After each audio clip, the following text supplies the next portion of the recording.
Episode 421 features a P&P photo shoot with WWE Hall of Famer DDP. Let's go.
P&P Nation, are you ready?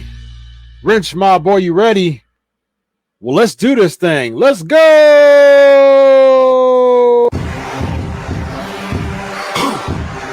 Yeah. You already know what time it is. It's that official time where we take this worldwide. Let's go.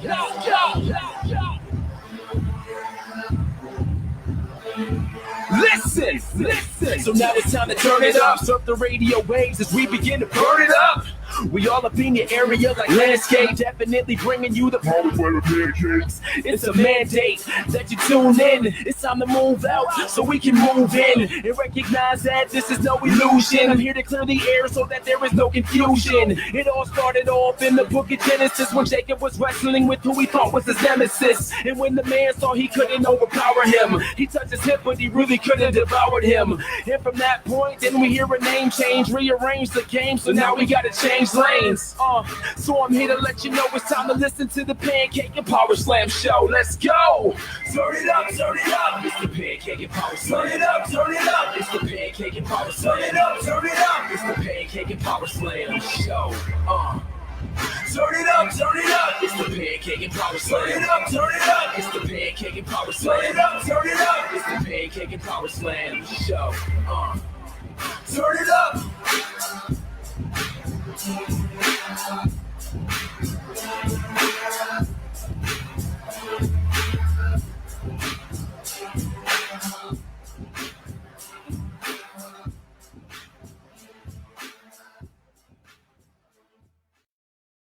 P&P Nation, how are you tonight? Bang! This is episode 421 of the Pancakes and Powerslam show. Ladies and gentlemen, look, I'm ready to have some fun. I don't know about y'all, but I'm ready to have some fun tonight, as we do every single night, as we do every single Tuesday night. This is live, Dave. Welcome to the show, Dave. See, welcome, Dave, to the P&P Nation. See, it's not like an experience that you've had before. Okay, this is the funnest, most exciting, most family-oriented wrestling podcast in the business, if you will, baby. Yes, absolutely. Yes, Brandon, he is always live unless he says otherwise. Yes. And most of my interviews are live as well. This interview was not live. I recorded this earlier this week, actually late last week. But I'm right. I am live though. Hi, I'm live. It's 11:08 Eastern time here. The P&P Nation, guys. Yes, Chris. Bang. All right. So, but yeah, this the DDP interview. I am going to play the recorded, but it is video though, and it is a photo shoot. So you all will have a really, really good time with the photo shoot. DDP had a good time actually.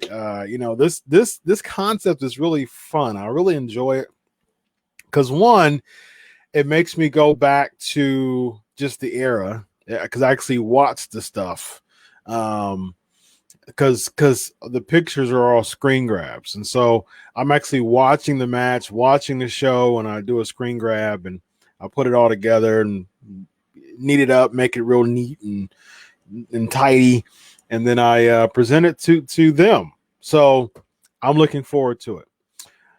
All right, so before I go into the DDP interview,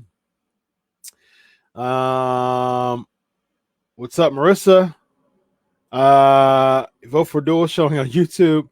Yeah, the thing is, I mean, I enjoy the YouTube OGs, but just as far as taking advantage of the platform, I get a lot of views on every week on the Pancakes and Powerslams show.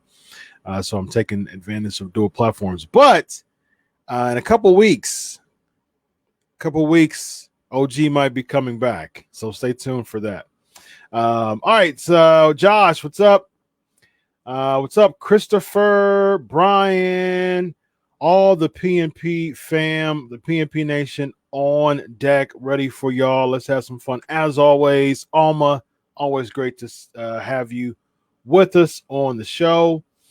Yes, absolutely. It's great to have DDP on the show. This first time in almost 5 years. Last time I was on the show was 2015, and it was definitely not video. It was actually strictly audio. So this is new, and it's a P&P photo shoot with DDP, and he had a really good time. He had fun. He told me he had fun, and it was great stuff. So I'm about to get it ready for y'all to get this together. As soon as I grab that for you, let's see. You got any Ask Chris questions on deck? This thing is loud on my ear. All right, so here we go. All right, let's see here what we have. Let's see. I'm trying to get it for you all. I know that you will have a great time listening. Look at this, and this is all WCW. This is all WWE too. So what makes it even more fun is we could go back to the WCW days, but his short WWE career is what I'm highlighting. And it's funny because when I talked to him about it on the phone before we recorded on the video, he was like, "Man, what WWE stuff? Why not my WCW stuff?" And I'm like, "Man, we got to make it work, man. I am going to bring out some things that you probably forgot about, but at the same time, we're going to have some fun, and it's going to be great." And so by the time the interview was over, or as Matt Hardy would say, over, it was great. So he enjoyed it. So it was great that he enjoyed it. Now I got to find the thing. Got to find the thing. I just made it real tidy and everything for you all. Now I gotta find it. Oh man, I had everything. So it's crazy that when you have everything together, everything ready to rock and roll, everything set up. I had everything ready and set up, and then went ghost on me. So, how y'all doing as we figure this out? How y'all doing? How's life? Find it. It's no problem at all. All right, let's see. Watch Dino Bravo special Dark Side. I'm guessing that's what you mean. What a tragedy. So I'm looking forward to watching that. Definitely looking forward to watching that. I love Dark Side, man. I get my fix on Dark Side. It's crazy. I wrote a very long. I put my foot in this piece about snooker. Watching Dark Side and doing some more research, doing some more digging and things like that. I put my foot in the dark side of writing the snooker piece. So I think you all will enjoy it. Of course, I'll spread it amongst the airwaves, the interwebs, and it should be coming out tomorrow or the next day, probably tomorrow. Let's see what else we got before we jump into this DDP interview. Kyle, what's up?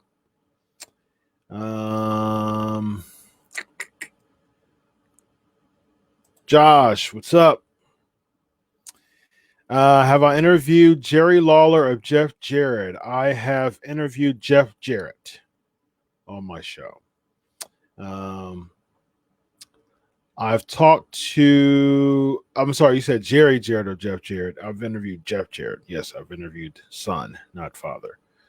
All right, what else we got? I got some Max Chris questions. Nice stuff. Wolf, what's up? What's up, Wolf? It's a blessed day, and this is the whipped cream on the Sunday. Robbie, it's great to hear, man. Very encouraging. Great to hear stuff like that. What else? Ryan from New Zealand. Nice. What time is it in New Zealand? It's probably early in the morning, isn't it? Or somewhere close to it. It's about a quarter after 11 here, Eastern time. And West Coast, it's on the West Coast, it is 8 o'clock. So Shane Douglas, I've interviewed Shane Douglas before. I interviewed him on the show before. See, Mike, y'all do something. Wrench Mob, y'all get someone, Mike. Y'all do something with Mike. I'm not here to please you with just putting on the interview. You're gonna have to wait and join the family, just like everybody else. I don't think Mike understands what the P&P Nation is all about. You don't know what it's all about, Mike. Somebody, Wrench Mob, get Mike. All right, let's see who's on deck for next week. It's a good question. Let me find out real quick who I have on the schedule. Card subject to change. Card subject to change. Next week we have. Next week I have on the schedule. Let's see. Sal Renaro from NWA. He's scheduled to be on the show next week. Nice. All right. Let's see what else we got before. I did. I have it. I have it ready, guys. I have it. Nice. Yes, Marissa, I do. I hate when it happens when I have everything together but I can't find anything. Yes, I absolutely 100% agree with that sentiment for sure. But I actually have it ready for you all, so ready to rock. Jerry Lynn, I've interviewed Jerry Lynn. I've interviewed like over 150 people. And I've had everybody, I've had a new guest on the show every week. Well, I've had a guest on the show, some repeats, on the show for 4 straight years. And I've interviewed over 150. I don't know, closer to 200 now. Jerry Lynn, I've interviewed him. I've interviewed Jeff Jarrett. Rudy's from Chicago. I agree. Yes, I will continue when this I will watch it when the podcast is over. See, Mo's a faithful. Mo's my guy. He paused his dark side. You see, this is how amazing and fun P&P is. He paused his dark side, joins P&P to go back to dark side when it's over. That's good stuff, my man. All right. What else y'all got? Keith, welcome Keith to the show. Oh, Keith, good stuff, Keith. You recently commented on my Crave Wrestling stuff, didn't you, on my page? And I referred you over here, and you're with us live, man. That's good stuff. TNT title tourney. You think Mojo is going to toe to get now with Gronk playing again? Well, that's a really good question. I think they'll keep him for the Gronk stuff when Gronk does, if he does make any appearances. How do I feel about Rockacon, Keith? The Rockacon interview. Rockacon's always fun to watch. Always fun to watch. Always fun to chat with and interview. Who do I think the mask guy on SmackDown is? I remember watching SmackDown, but I don't remember the Max guy. Recall that to me. Would I interview the Undertaker? Absolutely, I would interview Undertaker. Ryan's from Binghamton, New York. Good stuff. Where else y'all from before I jumped on here? All right. TNT title tourney. I think it's good. I've said that before. I said that weeks ago. I said AEW should have a second championship. I hope they put it on Lance Archer. That's my hope. That's my hope. Keith said, "Yep." All right, cool. Jumped on here from the Crave Wrestling page. All right, y'all. Ready to rock.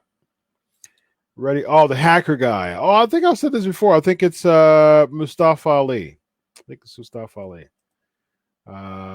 Gronk is getting traded to Tampa Bay. Yeah, that's really interesting. Very interesting. All right, y'all. Enjoy.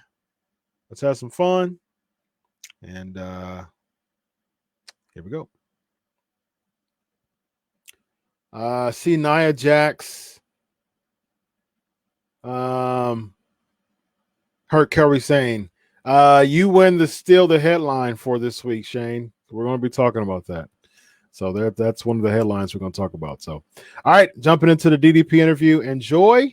Let's have some fun. And here we go.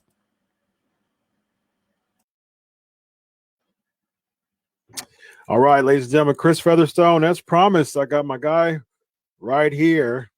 Former WCW World Heavyweight Champion, WWE Hall of Famer, and AEW legend. How about that? Without further ado, Diamond Dallas Page. DDP, how are you? I'm great, man. It's in this crazy times. It's all about your attitude. You can be. A lot of people don't really take this whole COVID thing seriously, which I think is really stupid. And a lot of people are scared to death, which is kind of stupid too. Just chill out and and go with the flow and be smart. Don't do stupid stuff. Yeah. Just keep your precautions, stay sanitary, like you should be doing anyways, without the craze. Absolutely. So, hey man, let's jump right into it, man. Let's have some fun. Let's start off with your DDPY, of course. You got some new specials going on, don't you? Yeah. Well, this year we at Veterans Day, I thought, man, why don't we just make Veterans Day every day? And for veterans, it's always half price. And what's really cool is I call people all the time who get the program. And just recently, I'd called a kid. I had like 11 calls in a row. No one answered because no one's going to answer a phone doesn't have a number, blocked number. But this guy finally, after 11 people, who I all left messages for all of them, and his wife answered, and I said, "Yeah, is Brad there?" And she's like, "Yes." She goes, "Who's this?" I go, "Diamond Dallas Page." And she just went silent, and because they just literally invested in the program. And then his son, her husband got home and goes, "Who is this?" I said, "It's Diamond Dallas Page." He's like, "Dallas Page is calling me?" He goes, "Oh my God." And he wasn't like a big fan growing up because he was 22 years old. But he was a fan of me helping a bunch of different people. And he'd seen the video of Arthur Borman, who was a disabled veteran. He was a veteran, and he was only 22. He just gotten out about a year or so, and he gained like 50 pounds. He wanted to get his life back on track. And I said, "Bro, since you're military," I said, "did you get the 50% deal?" He goes, "Yes, sir." He goes, "Thank you very much." He goes, "That's very kind of you." Nice. And I said, "Well, good. I just want to make sure you got it because some people don't know about it, and they pay full price." And I'm like, "No, veterans, I don't want to." And he said, "Man," he goes, "I've never heard of someone at your level actually calling people." That they got. I don't call everybody. I just random call, different people. But he was super cool. It was like worth, leaving all those messages for people because his just the way it hit him, and he was, totally down. And you get more committed. I get people telling me all the time, like, you called me one time, after we got the program. I was like, really? Because I'll call people all the time who have great results. I'll get their number. Like someone, when I was online today, I was actually in my infrared sauna videoing myself live on Twitter, calling people. And both of them answered, which was funny. And I kept the call going till the phone got overheated because it was 154 degrees in the sauna, and eventually the phone got overheated. I had to get it out before I burned it up. But it was funny. But just reaching out to people and letting them know I really care that if they're gonna get the program, if they're gonna invest in it, I want them to actually do it. Yeah, absolutely. And you got a special for kids too right now, right? Yeah, they're free, man. They're free because all these kids are in, And I know a lot of parents, aren't really used to like their kids not going outside, like they're all inside a lot. So burn off some of that energy. And if you go to ddpyoga.com/kids free, they get to do the workouts, the kids' workouts for free. Nice. Pretty cool. Nice. That is pretty cool. Good stuff, man. Are you ready? This is the third installment of what I call the Pancakes and Powerslams photo shoot, the P&P Photo Shoot. So I've done it with D'Lo Brown, I've done it with Ken Doan, and you are the third installment of the P&P Photo Shoot, man. I'm excited. Cool. I think you're going to like it. I think it's going to be fun. I think you're going to enjoy it. This is your WWE career. Now, I think there's some notable spots in your WWE career that's may bring some memory back to you. Like, oh, yeah, I do remember that. So, ready to rock? Go for it, bro. All right. So, just like the other times, I'm going to show you a picture. Show me what you were thinking at the time. Give me some backstory and just let me know where you were at that time. Here we go. Sure.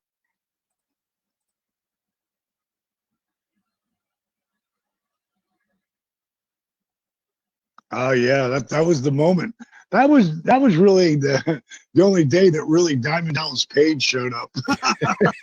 and Vince even said to me, he's like, they're going to cheer you, but don't worry about that.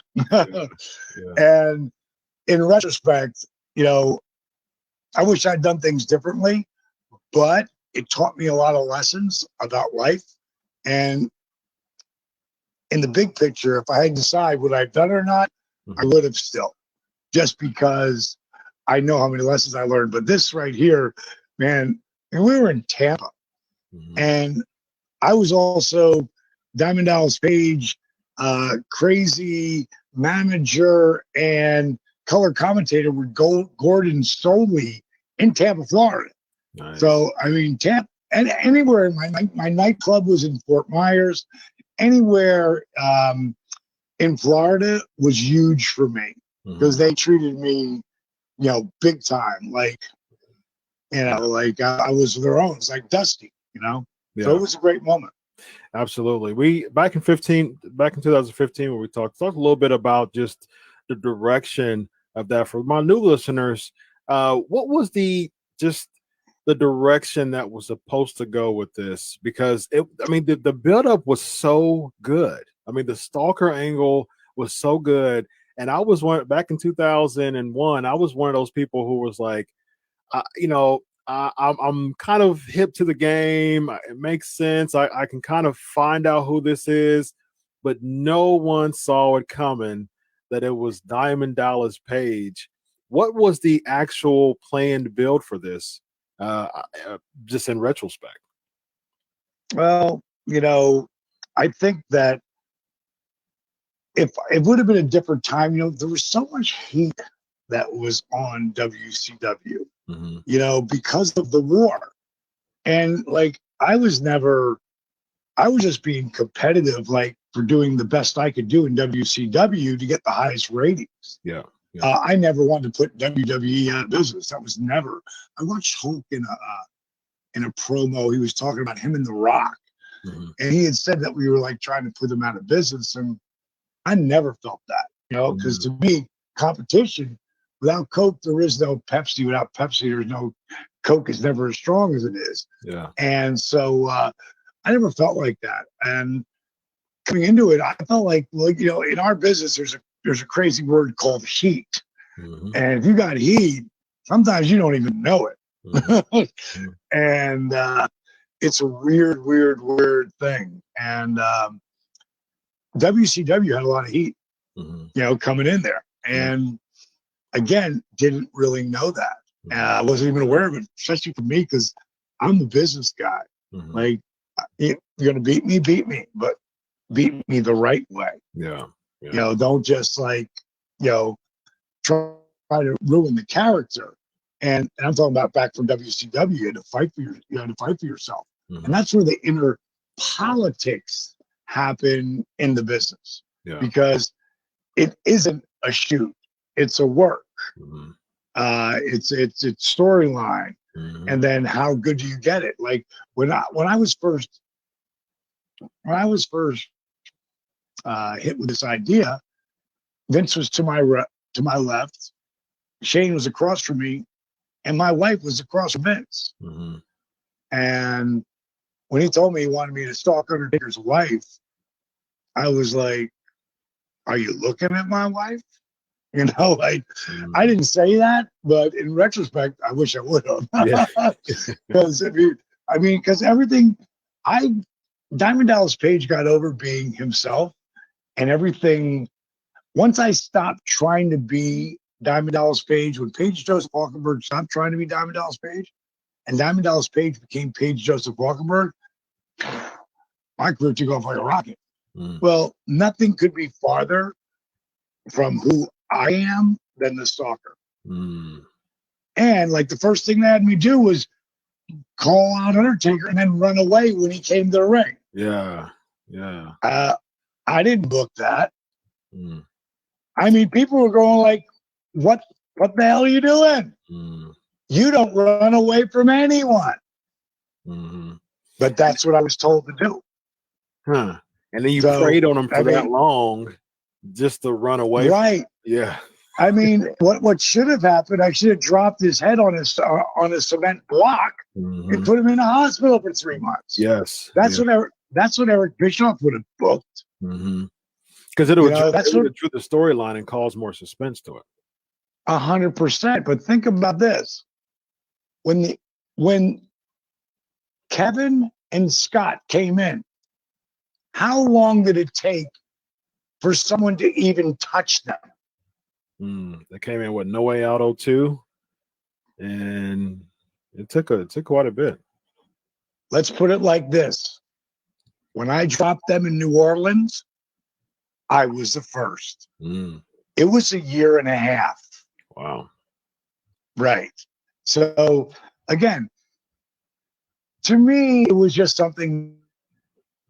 Was basically, it was business. It didn't matter whoever was in that spot, whether it's Goldberg, Sting, whoever, they were gonna, just Taker was gonna whoop their.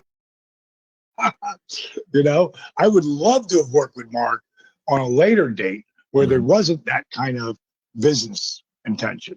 But he's a great guy and a great worker. Great worker. Never felt any of his punches. I mean, and they look like they're ripping your head off.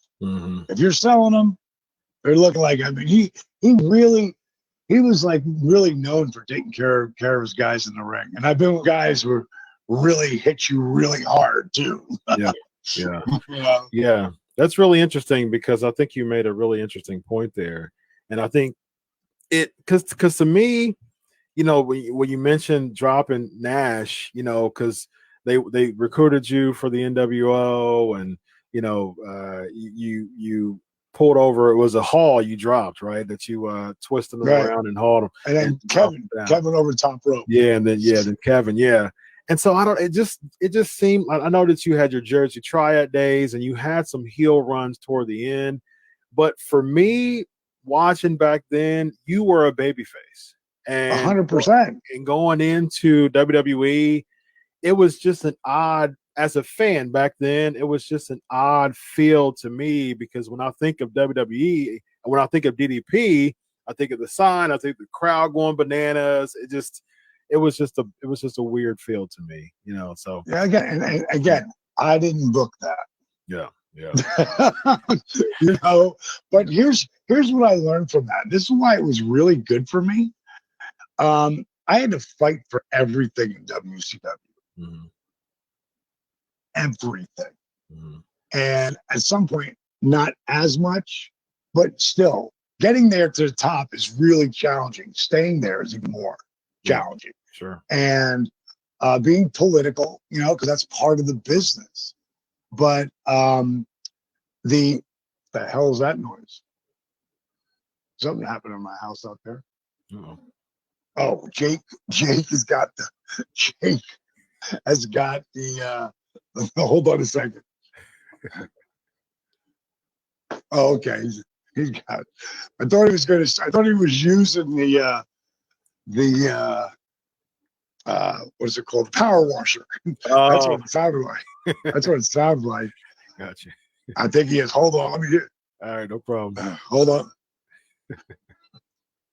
And Jake, I'm trying to do a promo here. Yeah, shut that off. Yeah. Uncle Jake. Jake Roberts. Like Jake? there's only one Jake. Oh man, if he could peek in and say hi, the fans will love it, man. But I'm cool. Right now, Jake's in quarantine, so. Oh yeah. But he'll be out soon. I don't think he has the stuff. Just got to be sure. Really cautious with anybody who comes here, and he's like Uncle Jake, but got to be in quarantine right now. Yeah, gotta have the precautionary measures. That's for sure. Yeah, it's important. Like I said, the thing that was really awesome about it, because like no one put a gun to my head and said I had to do it. It was like that was what they really wanted me to do. Yeah. So what I should have done, and again, this is like I can remember when I'm going to use a segue. Cody Rhodes his sophomore year, he told me that he was going to win the state championship his junior year. And I said, bro, I always used to call him Young Buck back then. And yeah, like since he was a little kid, since he was 12 years old, I called him Young Buck. Nice. You know, how crazy is that? Yeah, you know? yeah. How ironic. Yeah, right. And I said, well, Young Buck, I said, you know what that's going to take? He said, a lot of work. I said, absolutely. And by that time, by the time he was a junior, I was living in LA. Mm-hmm. So I'd done my run with WWE, which was really 4 months. I was there a total of 6, but I tore my meniscus at one point. Mm-hmm. And I was out. I was back from meniscus surgery in 6 weeks. Mm-hmm. And that's a very short time. Yeah. But the bottom line is I moved out to LA, and Cody got on this tear where he just, 13-0, 20-0, 30-0 his junior year. Yeah. And we talked the whole way through it. And I told him, I said, dude, you get to the state finals, I'll be there. Mm-hmm. He's like, you'll fly in from LA. I'm like, absolutely. So I flew in. He went 48-0. He won the state championship. Now, the next year, I want to say he was 12-0 or 11-0. I'm not sure what it was, but he lost. Mm-hmm. And I called him up just like I would any other time. Hey, Young Buck, what's up, man? How you been? He's like, Dallas, I lost. I effing lost. Mm-hmm. I said, thank God. Mm-hmm. And he was like, what? Why would you say that? I said, Cody, you don't learn from winning. You learn from losing. Mm. You learn from falling down, making mistakes. So what did I learn from coming in as a stalker? What I should have said was, Vince, Sean, Shane, Vince and Shane, thank you so much for the opportunity. I really appreciate it, but I'm going to pass. Mm. And shook hands and walked out. See, I had everything. They really wanted me there. I wanted to do People's Champion versus People's Champion. Mm-hmm. Now, that would have been money under any circumstances. Because Rock, I knew The Rock was going to be, I didn't think he'd be who he is now. I thought he was going to be up there, though. Mm-hmm. I didn't think he would be John Wayne. Yeah. I thought he'd be a working top A-list actor for as long as he wanted to be. Mm-hmm. But that he is the man, like the most powerful actor in Hollywood, and he's one of us. Yeah. I'm so proud of him, Cena, Batista. Yeah. Like these guys are killing it, man. And a lot of the reason those guys got these opportunities because of a guy named Dwayne Johnson, because he proved that, hey, look what these guys can do. Yeah. Like I got my own series coming out on Netflix at the end of this year, bro. Mm-hmm. It's something we shot for YouTube that Netflix loved, and now we're throwing these special effects in it. Oh, wow. And it's my show, and it's badass, man. Wow. It's got real potential. Like if you're a fanboy, if you're a gamer, especially an 80s gamer, you're gonna love it because it's pretty wild. And Adi Shankar did it, the guy who did Castlevania, plus a ton of other stuff. But back over to what I learned from that lesson was you can't be afraid to walk away from the table. Yeah, I can't tell you how many times throughout my DDPY run. I can't tell you how many times I have got up and walked away from the table, including with Shark Tank. I remember. I watched that episode. Yeah, but I walked away from the table first. They sent us this contract, and I said, I'm not signing this. Mm. It's like, it took us 5 interviews to get accepted. Yeah. Oh, wow. So my business partner, Steve Yu, he had called me up and he said, listen, Shark Tank wants, we need to make a decision today. And I said, okay, tell him we pass. He's like, what? I go, tell him we pass. Tell him, thank you for the opportunity. We love the show, but we're going to pass. Mm. And he said, why would we do that? I go, because they want to control us. And I don't like the control. Like we have to ask them for permission to be on YouTube, Twitter, Facebook.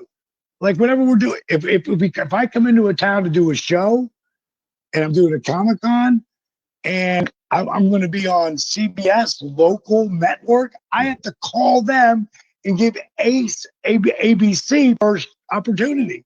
Wow. Like it was that kind of shit. And then ABC local probably wouldn't even care. Yeah. But the fact was, it would have changed my path. Yeah. So I said no. 90 minutes later, I was pulling into Chattanooga, Tennessee from Atlanta, and I got a call from the executive producer. Steve's on the phone. He goes, dude, I got the executive producer on the line. They want to fix this. Guess what? They fixed it. If I don't go through what I did with the sucker, I don't have all these business lessons. I learned so much. Wow.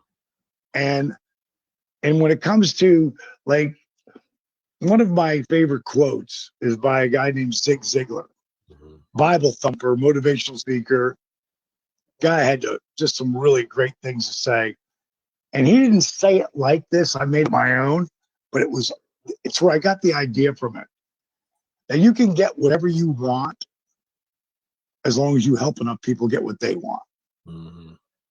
And that's been my life from A to Z, from getting boys jobs in WCW. I mean, I got a long list of people I could name. Raven, Glacier, Disco Inferno, Billy Kidman. I mean, Chris Kanyon. I mean, the list goes on. 30 Train guys. always puts you over. Train. Yeah. Ice Train. Yeah. You know, I mean, I've got them all in front of the guy, and if I believed in them, well, then I would help them. But I got to believe in your work ethic. You know, I got to believe you're not going to let me down and make me look bad. You know, but I believe that I can get whatever I want as long as I keep helping enough people get what they want. Like the money I made in wrestling was pretty amazing. But what I've done after that dwarfs it. Wow. That's amazing. You know, and I don't owe anyone anything. My homes, my vehicles, my buildings, everything is paid for. Yeah. And that's so that no one can ever take it away, you know? Yeah. Before That's what happens. For those watching, before we got on the air, DDP gave me a small little virtual tour of his elevator in his home. So obviously he's doing quite well right now. So and what's my job? My job is helping people. Yeah. Yeah. That's my job. Yeah. That's what I do, man. Yeah. You know, there's nothing that can make you feel better about helping other people. There's nothing. I always tell people, you're depressed, help somebody, help anybody. Yeah, it makes you feel better.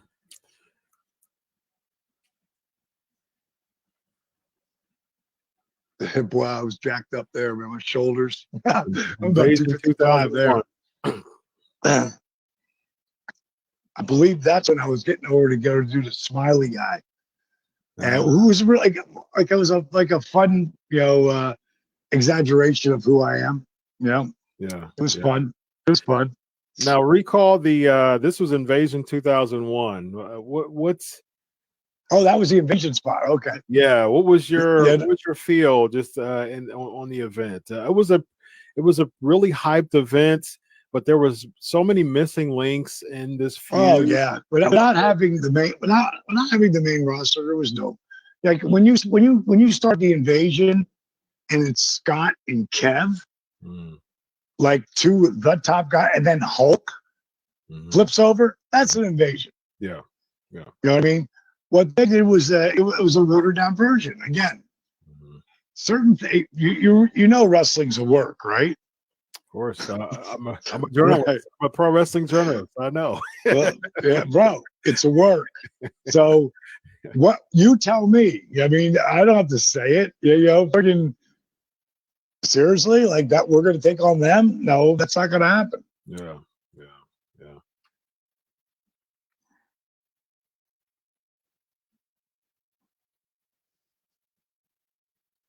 Poor Tess. God bless him. Yeah. when y'all I'll tell you what, titles. The other guy holding the belt, Chris Kanyon, probably the most underrated wrestler of all time. Oh yeah. I mean, that guy, I loved working against him and with him because he could do anything. He was like the much younger version of myself. I started at 35. I think when I want to say he was about 13 years younger than me, something like that. But he was really, really good. Yeah. Now, what was the thought process? Because y'all beat APA here, and y'all lost it like 2 weeks later at SummerSlam, I think it was. So, what was the idea behind having y'all win the titles here from APA on SmackDown just to lose it a couple of weeks later? I guess you'd have to ask the booking committee that. Got it. You know what I mean? Yeah, it was just a weird thing to me. Like, it just seems like it just seemed like y'all. I mean, y'all as a team, you know, APA was huge. APA is one of the most dominant teams. And it seemed like there should have been more steam. You know, it should have been longer. The reign should have been longer instead of just 2 weeks. That just didn't make sense. I agree. Yeah, I agree. Yeah. Who was it that told y'all they were winning the straps on this episode of SmackDown? That's funny. I don't even remember that. I don't remember that ever on any level. You know, on anything I ever went over. I just never remember that. That's funny you asked that question. Yeah. Do you remember like any backstage meetings heading into this night, or how you were feeling? No, I really don't. You know, I don't really remember. Yeah. Very interesting. How was it working with Test? Great guy. Good kid, man. You know, shame. You know, just so many guys passed on so early, but both of them passed on, you know, young. Yeah, well, Chris killed himself. There's a difference there. Yeah, still sad though. Still very sad. Yeah. No, it's sad, but he didn't. You know, he wanted to die, and if I can't get you to change that attitude, there's really, I don't know anybody who could. Now, were you coaching him around this time? Like, were you coaching him around? No, he wasn't really. He wasn't really. The negativity of life didn't really happen until after wrestling was over. Because wrestling was something he really loved. You know. Yeah. So. As long as he was getting to do that, he was still. I never thought of him about being depressed. Really? And going through. Being bipolar. I never thought about it like that. So, I mean, it's funny. I didn't get it. But I talked to him before he passed on, and I knew. I tried to get him involved in a bunch of stuff we were doing, and tried to work with him. But again, you got to want to help yourself. Yeah. A lot of people, when they're in that spot, they don't. Yeah, that's true. I agree. Immunity Battle Royal, Survivor Series. Who am I working with there? Who's in black? That was the Immunity Battle Royal Survivor Series. What was the point of just plugging a bunch of people in the 1 year immunity if you won? Who came up with that idea? Dude, again, who knows? Wow. Yeah. You gotta remember in WCW, I came up with all my own shit. Every idea you saw me have out there, from turning on the NWO, like that's my idea. Malone and Malone against Rodman Hogan and shooting the angle on the Tonight Show, that's my idea. Nice. You know what I mean? I could control stuff there, even on the lower level, because I had Eric Bischoff's ear, and I put a lot of work into those ideas. When I went to WWE, I had no control over anything. Once I said yes, I'd do the Stalker thing. I did come up with the motivational speaker dude, because that was like a version of me. Yeah. And Vince threw the smile onto it, and I thought it was goofy, but it got over. Yeah. I mean, it got over. People loved it. You were smiling right there. Right. And it works. Yeah. You know, and if they'd have went with it, it could have blown me up again. You know, thank God for I had that match with Christian at the end, because that was my swan song out of there, you know? Yeah. Speaking of that. Look at that one fan. He's excited. Yeah, both of them. Both of them. They're marking out for you, man. This is your European championship win. Yeah, Christian, what a great performer, and that's who was in there, right? Yep, that's when you won. Yeah. He was he's a great heel. He wants to be the heel. He's going to be the heel. He's not going to let the people turn him babyface, even in Canada. That's where he was from. Yeah. So I enjoyed working with him, and you know, unlike the Undertaker, I'm still undefeated at WrestleMania. Want to know? Oh. Speaking of that, Mania.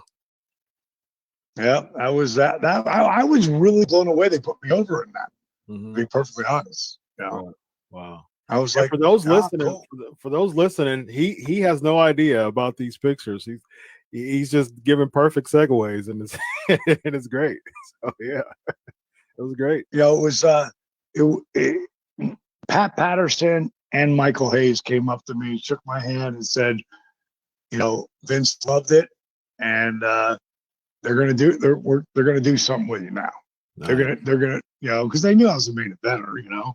Yeah. And I just had to turn that around, you know, because the Stalker thing was so bad for my career. Yeah.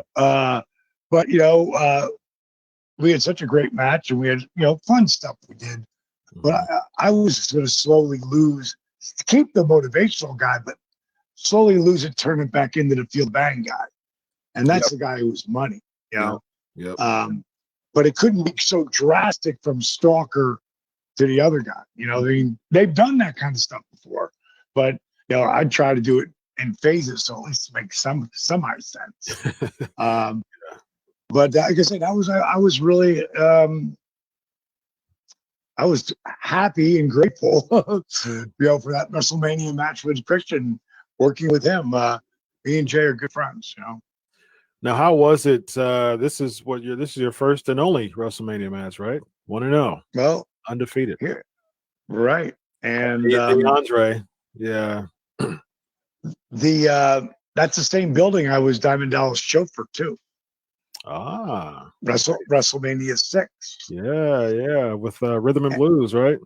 Yep. But if you take that main event that night, WrestleMania 6, was Hogan and Warrior. Mm-hmm.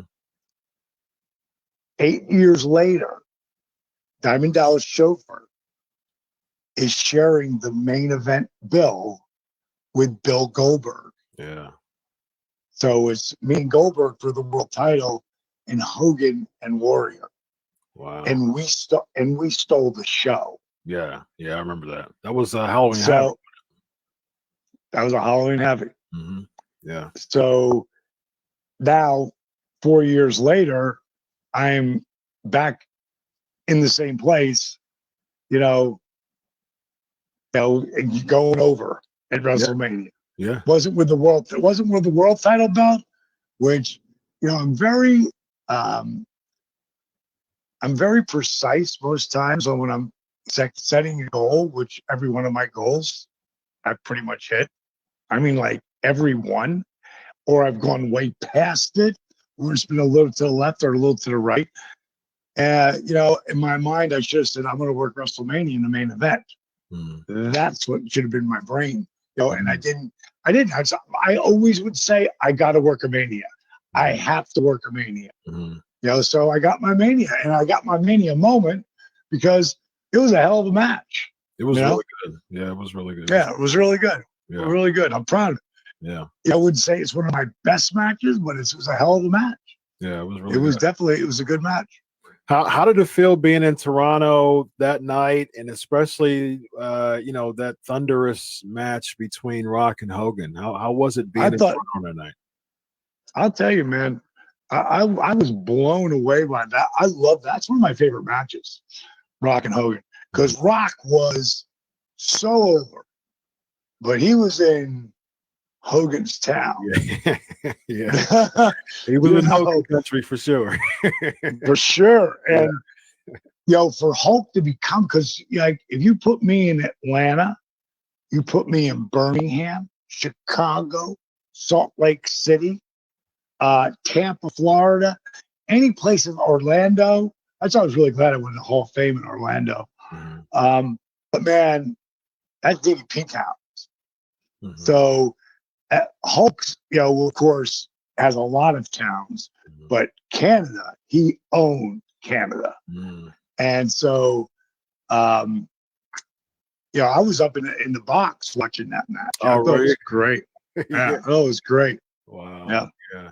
Could you feel just the energy? I mean, it was infectious. This the whole night. Great. That WrestleMania 18 was one of the most thunderous WrestleManias. It was just, I remember watching just from top to bottom, just the feel of Toronto was just really good. I think y'all opened it up really good too. You and Christian did. Yeah. I think y'all really set the bar for the evening. And I don't know if anybody told you that, but I want to tell you that because I think y'all really set the bar for the evening.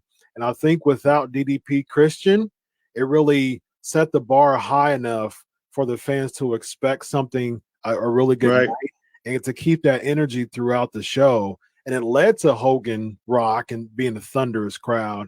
But I think you guys set the bar for that evening. Yeah, it was a good night. I mean, it was a really good night all the way through. And like I always say, the only real Diamond Dallas Page that was in the first part of WWE, being in the second part, what I call the very best of Nitro and all the stuff I did with Jake and all that. That was really amazing. And then for them to, put me in the Hall of Fame and all that, like that was just super amazing stuff towards the end of that, But the beginning part, this night was really amazing for me, and the Stalker. I love day one of the Stalker. Yeah. I mean, I hated running away. I effing hated it because if me and him go blow to blow, the place goes crazy. Yeah, definitely. It just goes crazy. Yeah. Now, is this when? This is in Philly, and that's the Rumble, right? Yep. So, I have no idea what I'm doing.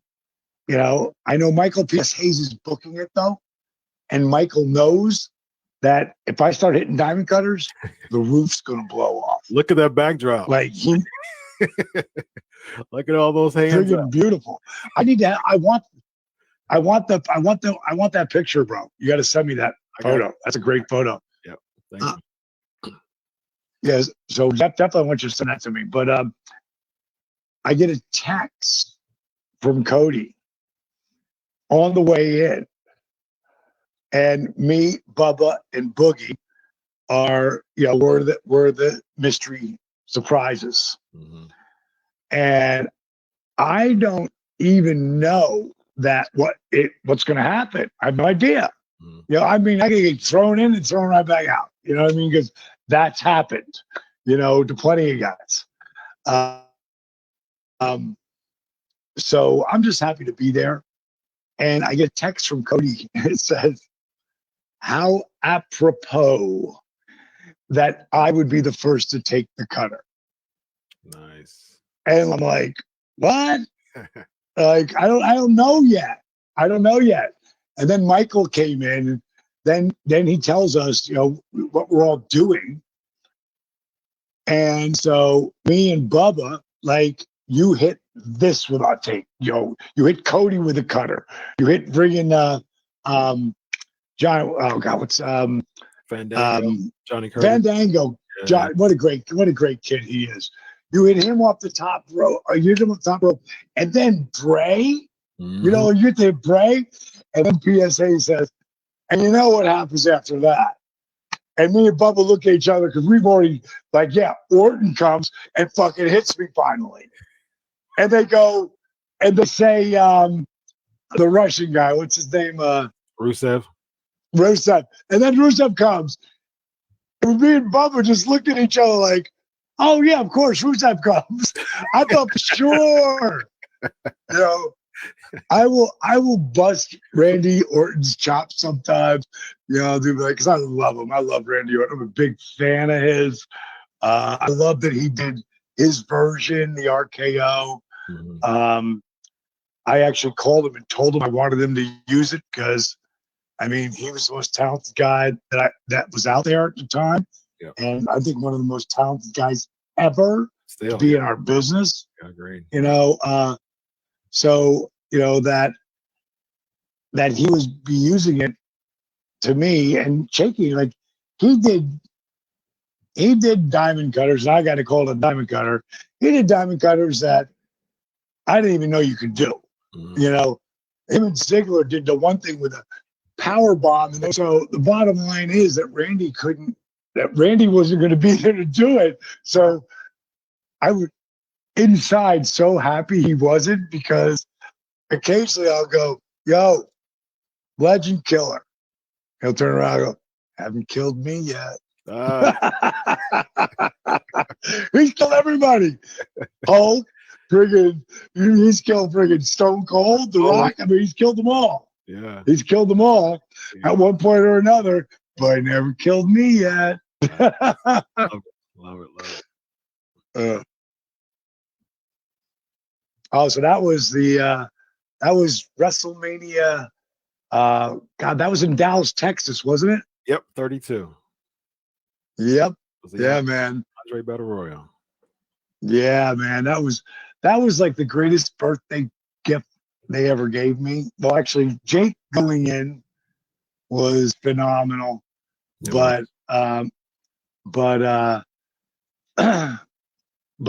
freaking being able to go out there and do the Andre Joint Battle Royal on my 61st birthday, or 60th or 61st birthday, to go out there and still look like I knew what I was doing. That was a lot of fun. Yeah. Like I said, the second part of the WWE thing run for me has been amazing. You know, they and I knew I had to help Cody. You know, I wanted to be able to help both, because I never signed a contract with AEW. You know, and Cody never, you know, I told him before he could even ask me, I wanted him to know that you can't pay me to help you, because I want whatever I tell you to have no agenda. So if you ask me something, I'm going to give you my honest thought. It's not going to be because it's going to help this or help me, or, you know, or any of that. I said, I make plenty of money. Now, if you want me to wrestle, you're going to pay me. Yeah. You know, you know, to pay for all my chiropractic stuff I'm going to do after that and before.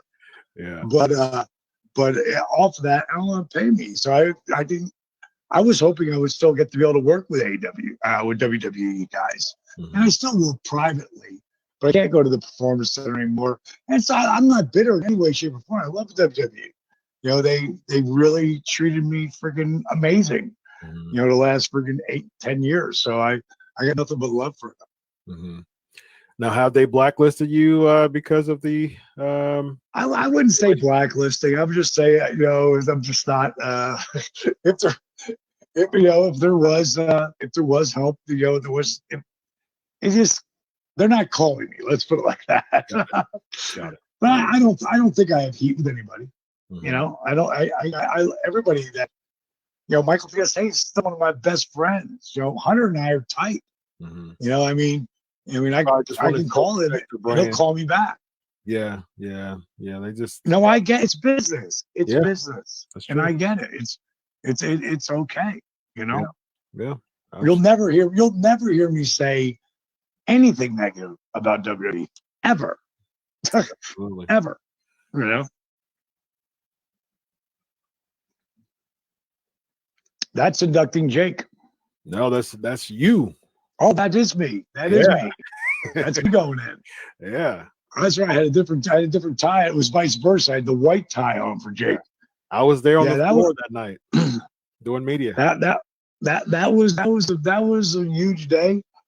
That was when people ask me, like, what's your favorite time in professional wrestling? Like, what's your favorite moment? For me, it's then. You know, because I got to thank all the people that helped get me there. Yeah, man. You know, and I really enjoyed the most thanking Rick, because I never really thanked him, because we had some friction, you know, and all you gotta do is read some of the stuff that we've said about each other back in the day. And you can know there was some friction there. Yeah. But I always loved Ric Flair. You know, I didn't want to have that. And in the real world, I don't think he did either, because, you know, we both had fixed that over a decade ago. Yeah. So, and I almost thanked him when we were out, Dusty had passed. And we ended up in the same hotel, way away from where they did the memorial. And he was there with his family, and I was there with my wife at the time. And we had a great time. We were together earlier, and then we got together after the thing. We had, you know, dinner and drinks, and, you know, I almost thanked them right there. Mm-hmm. And I thought, I'm gonna wait. I'm gonna wait until it really means something. Mm-hmm. And that's why I said, you know, what I said about him, you know, at that podium, because I knew that what he did, whether he thought it was right or not at the time, when he put me over in the middle with the cutter for the first world championship, that was something that helped me get one step closer to that podium. And yeah, we had some great feuds. We had some great stuff. You know, it was friggin' Ric Flair. Who was your favorite feud? I know. If I'm going to guess the answer, let me guess the answer of who your favorite feud was in WCW. All right, my guess would be Savage. Yeah, I think it's obvious. Yeah, because it was you know, it was great. It was the feud of the year. It was PWI's feud of the year over Bret Hart and Austin. Yeah.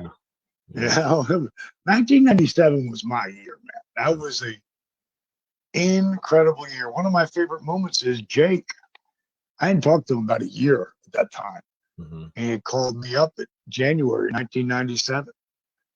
And all he said was one word. He said, "Congratulations." I said, "Jake?" He goes, "Yeah." I go, "Congratulations for what?" He said, "Reinvent the DDT."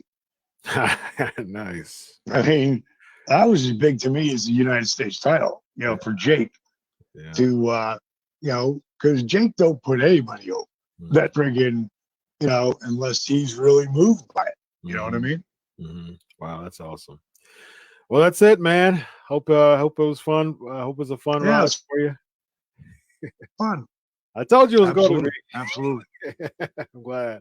All right, plug your stuff one more time, man, before we close. I had a really good time chatting with you tonight. Well, anybody wants, I mean, you're trapped in your house right now. You want to try DDP Yoga?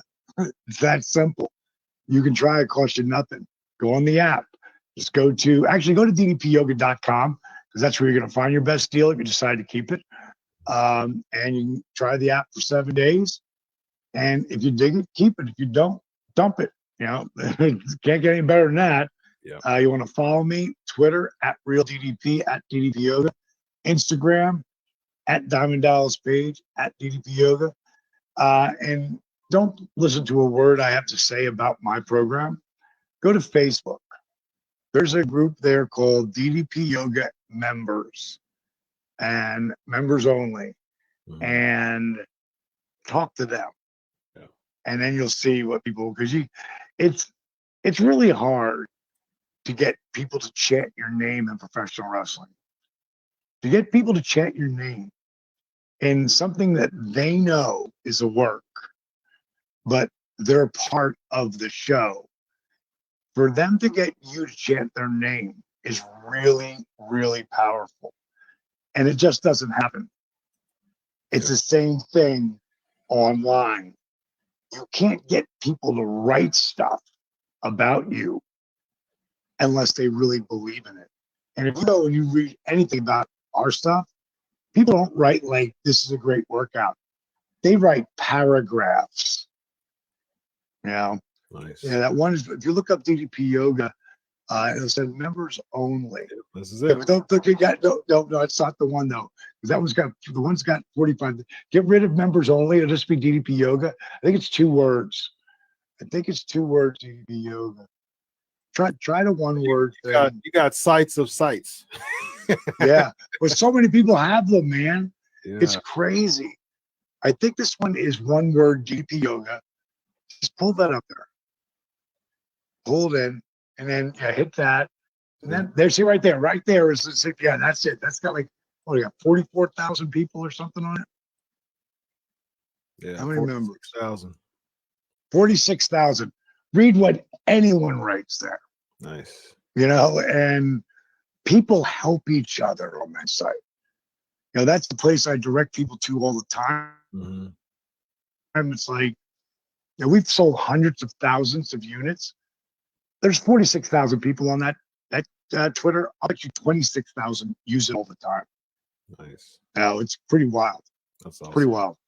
All right, brother. Great seeing you, Chris. Have an awesome day. And appreciate the hype. See ya. Bye. Nice. Thanks, man. You're welcome, bro.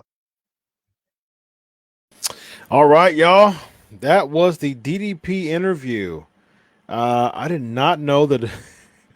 I forgot that it was close to an hour long, man. That's awesome. We were just talking and chatting and having fun and having a great time. That was fun. I hope you all enjoyed the DDP interview. All right, y'all. How y'all doing? It was fun. I think that it was a great time. I hope y'all enjoyed the DDP interview, P&P Nation. That was a really fun edition of the P&P Photo Shoot with DDP. Awesome time. I agree with this. I think DDP one more match, maybe at a Saudi event. Yeah, I agree with that. I agree with DDP coming back to Saudi. I think that's pretty cool. All right, P&P Nation. How y'all doing? We're about to jump into the headlines. Yeah, love that he told Jake he was cutting a promo. What's up, Alonzo? Great to have you with us again, as always. Yeah. So what y'all think of the DDP interview? The DDP, did y'all like the P&P photo shoot of DDP? Enjoyed it. I liked the 2015 interview when I interviewed him 5 years ago. I like this one even more because it was fun. I was like, man, you know what? We were talking for nearly an hour. We were just shooting the breeze, man, and having a good time. I told him it was PG. Everybody, all of my people know it's PG, but he slipped a couple in there. I tried to edit it. I edited 1 or 2 out, but I forgot he slipped like one more in there too. So awesome. Glad you loved it, Marissa. Glad you loved it. Very, very happy about that. All right, so I got some trivia. I went in my trivia vault. So I have this big old envelope full packed of trivia. So I grabbed a big old chunk out of it. This is like old school trivia. This is like old trivia from years ago. Years ago. So I grabbed a stack of it, and I'll be asking y'all some trivia. Mark Mero or Gangrel? Yes, I would interview those if you have if you have the context. Yeah, and I'll interview anybody, really. Yeah, I try to. Great, I would be interested to do a photo shoot with both of them, particularly Mark Mero. A+ interview as always. Greatly appreciated, Robbie. Kyle, you think the photo shoot's the way to go? Yeah, I think so too. I really like it. I really enjoy this. I'm very innovative. This is the reason why I do video. I do a video cast every week, and I have interviews every week. I really trying to be innovative. I think you got to stay ahead of the curve when it comes to, anything really. I mean, that's just good business when you stay ahead of the curve. But particularly, I think a lot of people are doing podcasts. I've been doing this thing for over 8 years now, and everybody's doing podcasts, and it's just crazy on how like podcasts are a dime a dozen now, and people do them all the time. So I'm like, you know what, man? P&P is a vet in the game, 8 years old. We got to do something else innovative to stay ahead of the curve. So on the 8th year anniversary, I was like, let's do a photo shoot type of interview. So, I think, for those who have like a nice WWE resume portfolio, I'll get some screen grabs like I've been doing and make it happen, man. I enjoyed it a lot too. Marissa likes it. Nice interview. Good stuff. Enjoy the interview as always. Thank you, Alma. Ask Chris, do you know if WWE is bringing back Sarah Logan? She was mentioned in reference several times last night on Raw. No, they wrote her off. She's gone. They were not bringing her back. Yes, Jesse the Body Ventura would be an interesting interview. I agree. We won't really get into too many politics. I'll just stick to wrestling. So yeah. All right. First trivia question is this: who defeated Chavo Guerrero to become ECW champion? Who defeated Chavo Guerrero to become ECW champion? Flavor of the week this week, we're going to talk about the your personal favorite 90s WCW Feuds. Now I might get some people with WCW like Marissa. I know that you weren't watching WCW. Don't know if Mo was watching WCW, but we're gonna find out. Kane. Yes, indeed. Kane is the correct answer. Good job, Elvis. Good job, Elvis. Next, Chris Jericho has held the IC title 9 times. When was the last year he was champion? Chris Jericho has held the IC title 9 times. When was the last year he was champion? Ask Chris, out of the recent releases, who would you like to interview for this show the most? Very good question. Kurt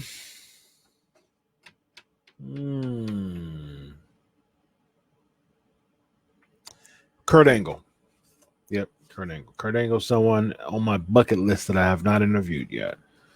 There's been, I've talked to his agent a few times, and the dates that the dates that were proposed, he had other things to do, and it's been a while since I've talked to him. So yeah, CM Punk would be. I'm seeing CM Punk over here. Kurt Angle would be the answer to that question. All right. So without further ado, ladies and gentlemen, let's jump right into it. You know what time it is. Airlines. Here we go.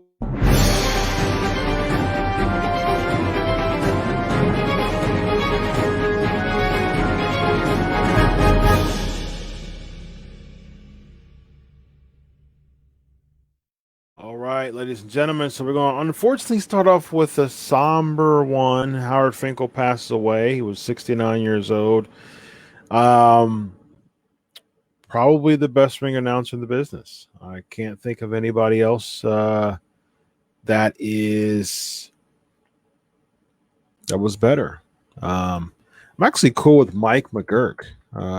Let's see if I can. I don't know if she's up. It's late. It's 12:22 in the morning here Eastern time. But I'm gonna message Mike McGurk. And see how she feels about Howard Finkel's passing. We're live, pal.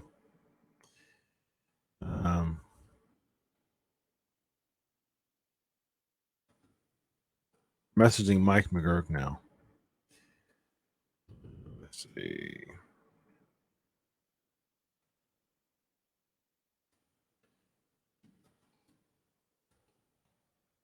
Live, pal. Yeah, it awesome stuff with I just sent Mike McGurk a message. Yeah, I've had Gary Michael Capetto on my show, actually. I've had Mark Lawrence on my show. I've had Dave Penzer on my show. I've had a lot of announcers on my show. Yes, I agree. I loved this. And no, yeah, I loved it. It was such a amazing part of the suspending reality and just the excitement that came with new champs, baby faces, the surprises that came with heel champions that won.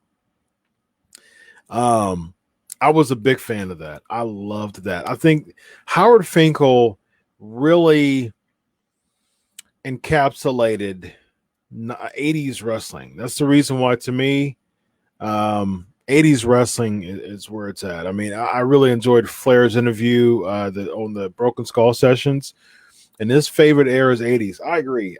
80s wrestling is where it's at for me. Absolutely. Yeah, I agree. Michael Buffer was great too. Let's get ready to rumble. There was a really funny promo that he cut. I don't want to get pinged though, because I think it was Memphis though. I don't think WWE owns Memphis. It's not. I'm not going to do it just because. If I'm in doubt, I'm not going to do it. But I was going to play a heel promo that he did. He was cutting a promo on downtown Bruno, Harvey Whippleman. So he was downtown Bruno in Memphis, right? And so people know him as Harvey Whippleman. Howard Finkel was coming. He was representing WWE, WWF at the time. And he just cut a heel promo on Whippleman. It was so hilarious. And I'm like, wait a minute. Whoa. I just watched it a couple of weeks ago. A good friend of mine sent it over to me, texted it over to me. And I thought it was hilarious. I'm like, wait a minute. This is really a side of Howard Finkel that could have been exposed, could have been utilized. I think he would have made a really interesting it would have been a really interesting kind of branch off of Finkel, but he was such a good ring announcer though. He was such a good ring announcer. It would be nice to play a video of him saying new champions when the New Day won on SmackDown. Oh yeah, that would have been really nice. And it was live too. It wasn't even taped. That would have been really, really nice. I like that. Yes, he was on Legends House. It's making me want, because I never really got into that. I think I watched like one or two episodes. I might binge when I have time, probably when I'm studying or writing my dissertation or writing articles.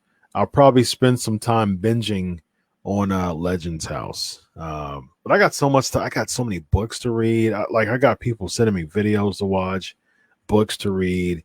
I got stuff to catch up on. I just got so much to catch up on, man. So yes. Oh yeah. So what's up with the Jericho stuff? Did I stump the crowd? Did I stump the P&P Nation once again? 2009 was the last time Jericho was Intercontinental Champion. Next question. I got trivia for days, y'all. This person won the WWE World Tag Team titles with Billy Gunn in 2002. Won the tag team titles with Billy Gunn in 2002. You said that, Kyle? All right. Let's see. Kyle, let me go back to Kyle's answer. Oh, I don't see it.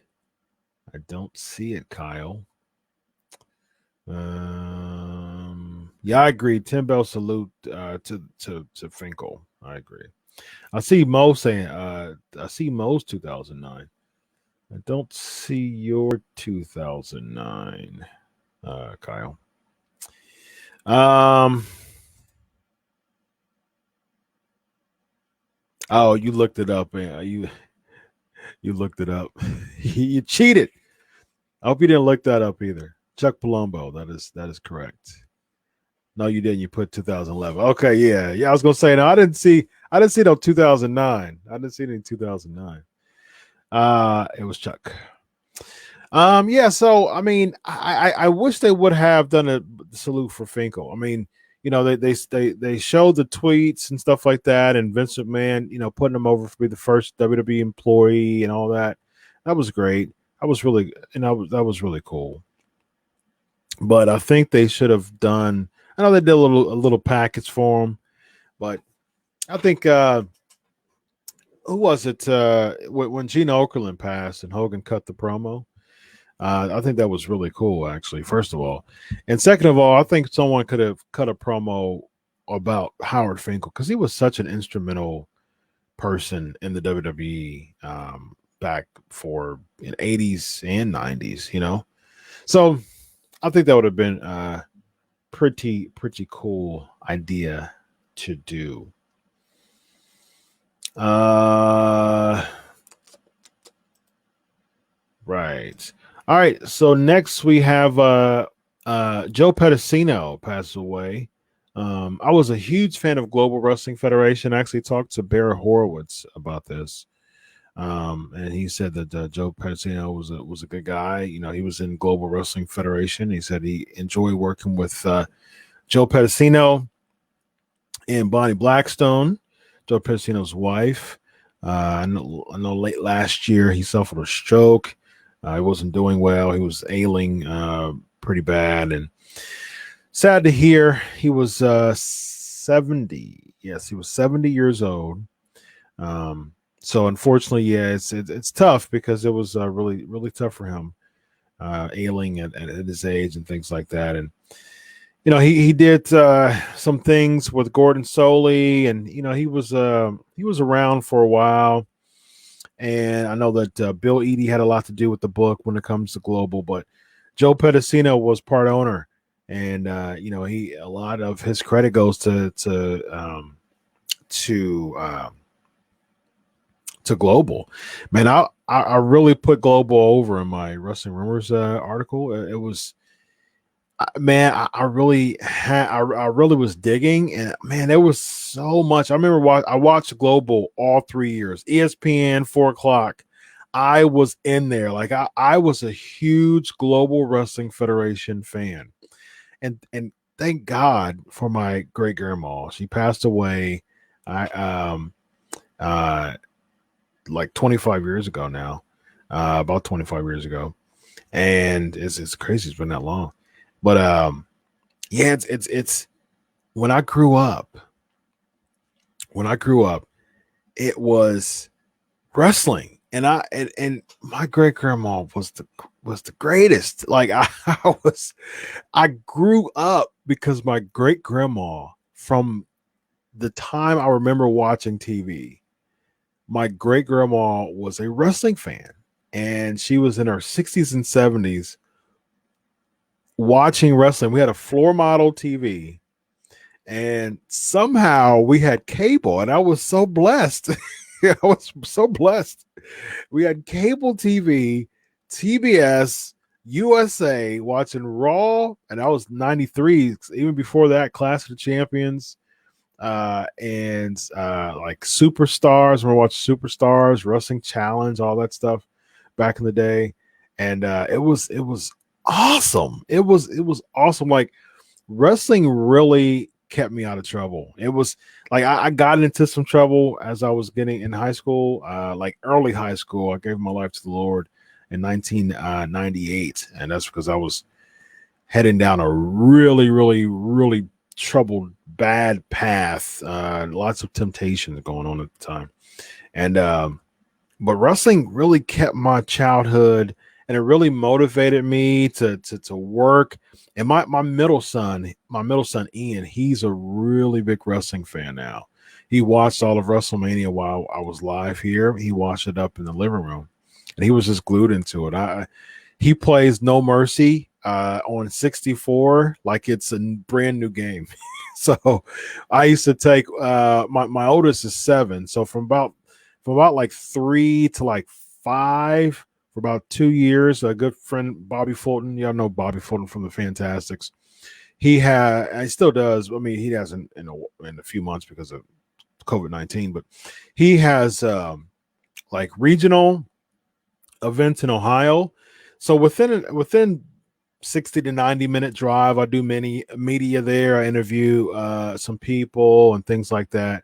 Some big name wrestlers, and I report results and write articles and stuff like that. And I'll take and I did that for a while, and there's a few times where I just, did a couple stuff, but when I'm with my kid, I can't really do much media because it's kind of like, me and my kid time, and I have to keep walking around and, doing media and having a child at the same time isn't having a 3 and 4 year old at the time with me isn't it's kind of like one or the other. But I would bring my oldest son with me, and he would just have the greatest time. Like he would call, I'm a big manners guy, I teach my kids manners, and so he would say, Mr. Bobby was the good guy. Mr. Shane Douglas, he appeared a bunch of times with Bobby Fulton's indie promotion, World Classic Professional Big Time Wrestling, and it would be Bobby Fulton versus Shane Douglas, and he would see blood, and it would kind of get gory. And my oldest, he was like 3, 4, 5 years old, and he was like, he was just like into it. He's like, get him. He was like so into it, and he was like really feeling it. It was real to him, like, and that's how wrestling was to me when I was 5 years old. I had the opportunity to watch wrestling. It was amazing, and that's how my oldest child was. He doesn't watch wrestling as much now. He plays wrestling, but he doesn't watch wrestling as much now. But my middle child, he's 5, and he's like really into wrestling. And in the early 90s, Global was from 91 to 94, and I remember coming from school, and I would just be glued on the screen, and I would watch Global Wrestling Federation. I would watch I got really into Guiding Light too, because my my great grandma would watch the stories. She called it the stories, and she would watch like As the World Turns and Guiding Light and stuff. So Guiding Light was like the tail end of Guiding Light was on, and I got into like stories when I was in middle school. And Press Your Luck was another one. Whammy, watched it every day after school. I loved Press Your Luck and Global Wrestling Federation, and that was like Press Your Luck and Global.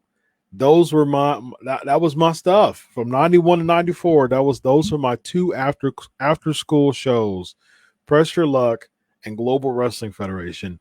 And that's how I got hip to Del Wilkes. That's how I got hip to Sean Waltman when he was the Lightning Kid. That's how I got hip to Jerry Lynn. That's how I got hip to I would say Al Perez, but I remember Al Perez from WCW. Who else? Chaz, Tugboat Taylor, Maniac Mike Davis. Who else did I get hip to at that time? The Dark Patriot. I remember the Dark Patriot at that time. Yeah, it was just some Ebony Experience, Harlem Heat. That's when I start liking Harlem Heat. And that's when I start liking Booker T. Booker T is in my top 5 all time right now. And I start liking him during the the Ebony Experience back in Global. I loved Global, man. I was a huge fan of Global. Scotty Flamingo. I was he was I remember him from WCW too. Let's see. Yeah, my great grandmother was a wrestling fan. And that's such a blessing. My great grandmother was a wrestling fan growing up. I was blessed to spend 14 years with my great grandma, and she left a lasting impression to me. When she passed, I said, you know what? I will continue to be a wrestling fan in honor of my great grandma. And I've been a wrestling fan my entire life. I've not missed one bit, not from like 1985 to now. I've been a wrestling fan the whole time. And when she passed, I was like, you know what? I'm gonna keep it going. I'm gonna continue to be a wrestling fan, and I'll get paid to write and talk about it. So it's a blessing. It really is a blessing. My great grandma left a lasting impression to me, and her birthday was actually last week. So yeah. All right. Let's see. Yeah, No Mercy. Yeah, that was huge. Yeah, I was a big WrestleMania 2000 fan too. Rob says, Chris, I know where you're coming from because my grandmother was a wrestling fan. I didn't have cable. She did so spent nights with her to watch wrestling on weekends. Plus, my dad and uncle worked local shows that came to Abilene, Texas. Dad sold popcorn, uncle sold programs. They got to see Funks and Wahoo. Nice, man. Nice. Anybody else got some old school wrestling stories before we head out? This is pretty cool. Any other old school wrestling stories? Let's have some nostalgia here. I've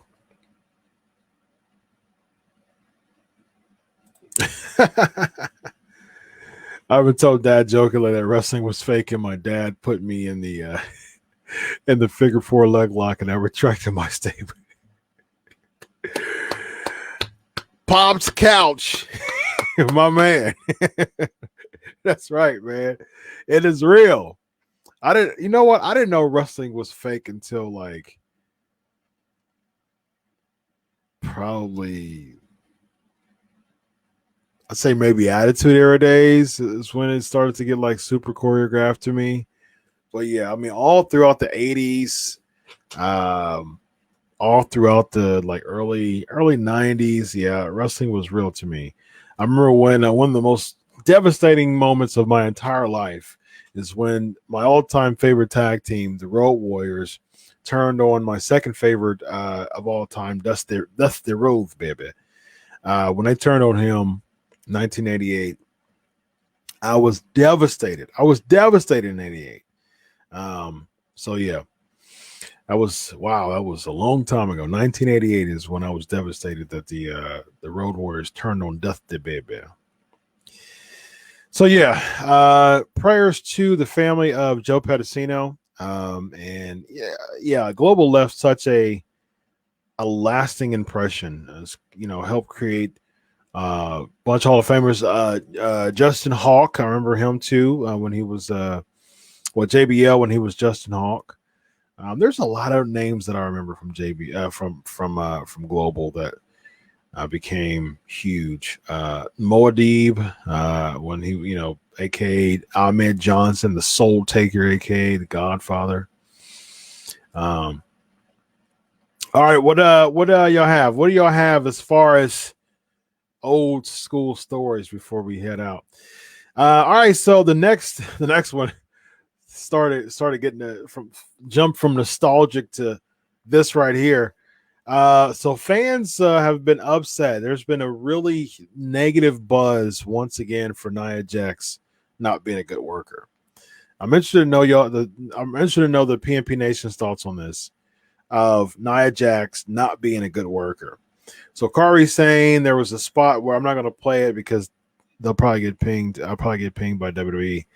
So there was a moment where she had like a double choke, like a 2-hand choke, and she threw her to the buckle. They played the unedited version of it. The unedited version is going around, and threw her on the buckle. And man, wow! Like with the rematch, the one on Raw. And I was like, man, that really could have just broke her neck. And just, I mean, I wasn't Bret Hart's interview on Steve Austin was just kind of blah, to me, honestly. There were some good stories that was shared, and Austin really put Bret Hart over a bunch. He did a really good job putting Bret over. He still knows the business, man. He really put Bret Hart over. But Bret Hart always says that he's, throughout his 30 years, he never hurt anybody, and he takes pride in that. And man, Nia Jax is starting to be notorious for hurting people, man. I mean, and that's just you cannot be a wrestler if you're just hurting people. That's just terrible.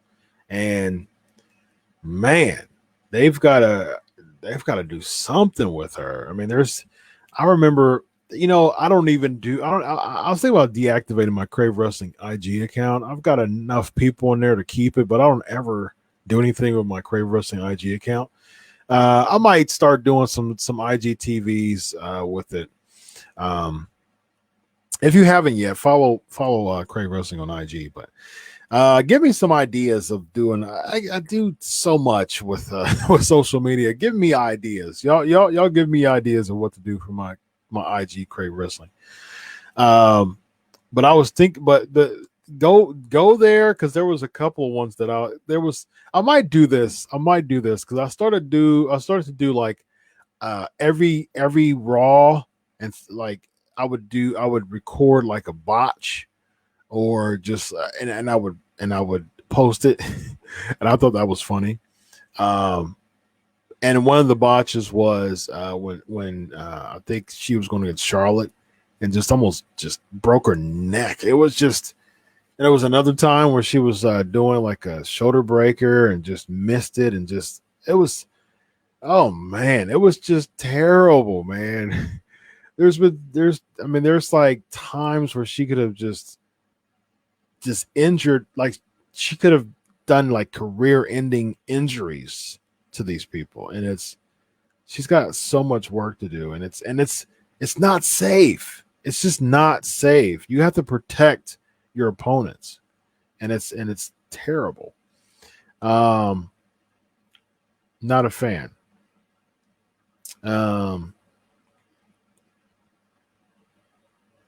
Let's see what y'all have. Oh, nice.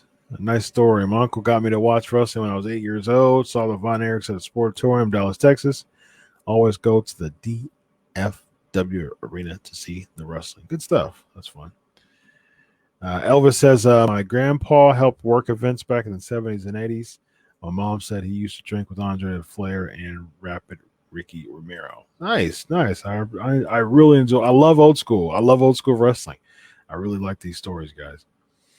Alonzo said, I really like Nia Jax. She is reckless and dangerous in the ring. She's in there with women that are much smaller than her. Yeah, absolutely. No, not at all, Marissa. That's not what wrestling is at all. I appreciate you as a weekly fan for sure of the show, and I love that you come every week, and you're one of the top fans of the show. But this right here, this is not what wrestling is. The point of wrestling is to not hurt, is to suspend disbelief, to make it seem like the wrestlers is getting hurt, but they're actually quite safe. You are drastically doing a disservice if you actually hurt someone who's becoming vulnerable to you. Because that's the thing. Because essentially what's happening is when you're wrestling, you're getting to the point where the other person is becoming vulnerable to you. They're letting you pick them up, slam them. They're just laying there waiting for you to splash them, hit them. The punches aren't real, but the I always say punches are real, but gravity is. So regardless, you can. There's ways to protect it, but I mean, if you get a 250-pound body on you, I mean, you can't. You feel that. There's no way to fake that, and you have to protect one of the golden rules. And I know a lot of wrestlers, as y'all know, I interview people every week. I know a lot of wrestlers, and I talk a lot with wrestlers outside the business too, outside of the show. And one of the golden rules is you have to be sure that you're protecting your opponent. And if they're getting hurt, you're doing a terrible job at your job, and you can't do that. Antoine is saying, I love her character and her as a person, but her wrestling is bad. She needs to be careful. She's really going to damage a wrestler. Yeah.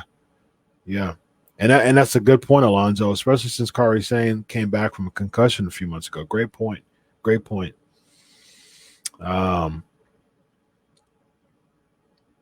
Good points, guys.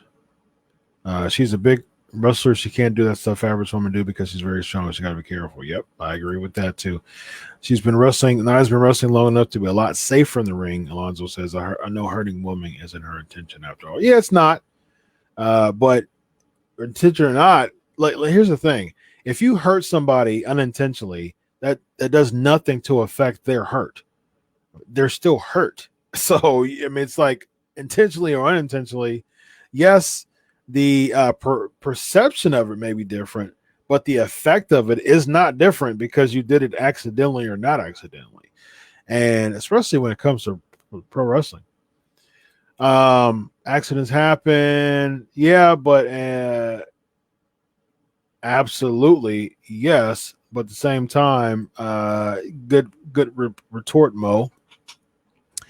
That was an accident. She have too many of them. Yes, she has too many accidents. Period. Too many accidents. Tired of Nia always getting a push when there's plenty of other people that needs that spot. They're giving a push because she's huge. She's a big monster of a person. Yes, I did hear this, Marissa, that Vince won't allow people to mention Roman Reigns' name. From what I've heard, they want to save the allure for his return, and they want to kind of do an out of sight, out of mind that when he returns, it kind of, causes a positive reaction. Shane's got a story. Nice. I grew up on Memphis wrestling. They had a show in the school. I went to the hallway and went past the yellow strip they had marked off. I found the heel dressing room. Macho Man scared the crap out of me, hollering at me mid-80s. I was about 10 years old. Nice. Good stuff. Whose hair is longer, mine or Dio Madden's? It's a good question. I think Dio's is because I cut my hair like 6 inches like every year or so, or 18 months. And so if I would let my hair grow from about 6 years ago, it would be past my butt. But I like it at a certain length. I like it at like mid back. Right now my hair is it's braided now, so it's up. Yeah, it's around mid back. Not braided. So but now it's braided. So it's still pretty far down braided. You know what? Yeah, it's still pretty long, as you can see. Yeah, I think it's still. Yeah, I don't know, because I saw him live in NXT a couple months ago, and his hair is pretty long. Yeah, I think he may got me. Like I said, I cut my hair often, either once a year or two. To keep it at a certain length. All right. What else? Would you want to interview Johnny Ace? Yes, I would want to interview Johnny Ace, Elvis.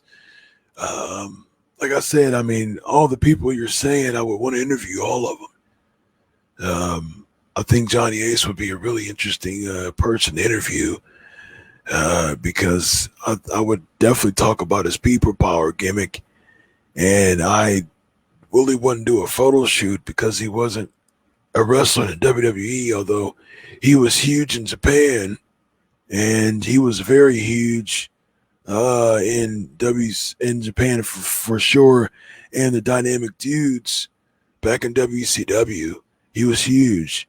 So maybe if I do a photo shoot, because all my photo shoots are WWE related, but if I do a photo shoot with Johnny Ace, I might do a WCW one just for him, for the people power, or I might do a people power photo shoot with Johnny Ace. It's my Johnny Ace impression.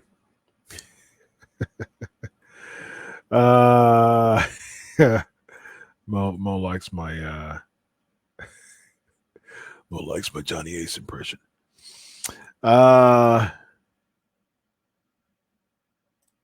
Yes, they do.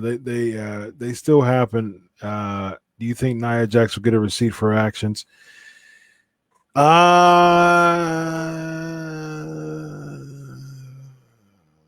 That's a good question. Because I think didn't she get a receipt for Becky? I know that Braun got a receipt for giving Brock a potato, and Brock just clocked him. he just clocked him for real. So yeah, receipts still happen, but yeah, I think Nia might. Yeah, she might have it in for her. All right, so we'll just take some Ask Chris questions for the rest of the show. We got about 5 minutes left. Then we'll do Flavor of the Week. Real quick, Raw and SmackDown review. Raw and SmackDown. SmackDown's been okay. I was super pumped that New Day won again. You know, I'm a huge New Day fan. New Day's in my current top 5, and they have been for quite some time. I love the New Day, and very happy that they won the titles 8 times. I don't understand why they didn't save that to Money in the Bank. I do. I'm such a booker at heart. I used to have a fantasy wrestling promotion when I showed a booking sheet from like 15 years ago back. No, it was probably like 17, 18 years ago. One of these episodes, you have to go back and check. One of these episodes, I showed a booking sheet of my wrestling promotion. See if I can find it real quick. If I can't find it within the next 30 seconds or so, I found it. Okay, so this is funny. This is really, really, really funny. Okay. So here we go. All right, so sorting through some boxes while cleaning up my storage. This was July 12th of last year. Sorting through some boxes while cleaning up my storage area of my basement. I used to go in on my fantasy promotion and its affiliates and development and promotion. It was a federation of new and established fantasy indie talent, as well as those who left WWE or were injured. This particular series of events is probably between 2002 to 2007. Aftermath is the monthly TV event following the pay-per-view, kind of like a monthly Saturday night's main event or Clash of the Champions. The main promotion was BEW, and NCW was like today's NXT, but more in the sense of showcasing seasoned talent on the main event scale. Japan X Wrestling, forgot all about that, but I love the name, was an affiliate where BEW stars would go to be utilized if there wasn't anything major for them on the main roster. BEW Europe was an expansion similar to NXT UK. I had a lot of fun being a pro wrestling booker. So I would do this every single month. Like I had a roster, I had a list of pay-per-views every month. And this is a card. This is a card from like 15 years ago. So this is so fun. So Nonstop Championship Wrestling was NCW. Japan X Wrestling, that was those are the logos. This is crazy. All this expansion stuff. This is in my storage. This is a booking sheet from my storage from 15 years ago. And this is BEW Europe's logo. I think that was pretty dope. Yeah, Mo, you remember. you remember. So yeah, this is NCW. This is Japan X. So NCW is like NXT, Nonstop Championship Wrestling. Japan X is like the Japanese expansion. BEW Europe was like NXT UK. And here's the BEW logo. So I think this is pretty cool. So we have, these are all made up except for 6-Pac. So I grade my own pay-per-view. So BEW Vendetta. I don't remember what month Vendetta was. I think maybe May. I think May was Vendetta. So 8 out of 10 solid pay-per-view. So I would do the champions and the challengers. So Brock Lesnar. So here's the funny thing. Brock Lesnar was in a stable called the Malenko Henchmen. So Dean Malenko was a leader of a faction called the Malenko Henchmen. And Brock Lesnar was one of them. I think Mark Henry was in the Henchmen too.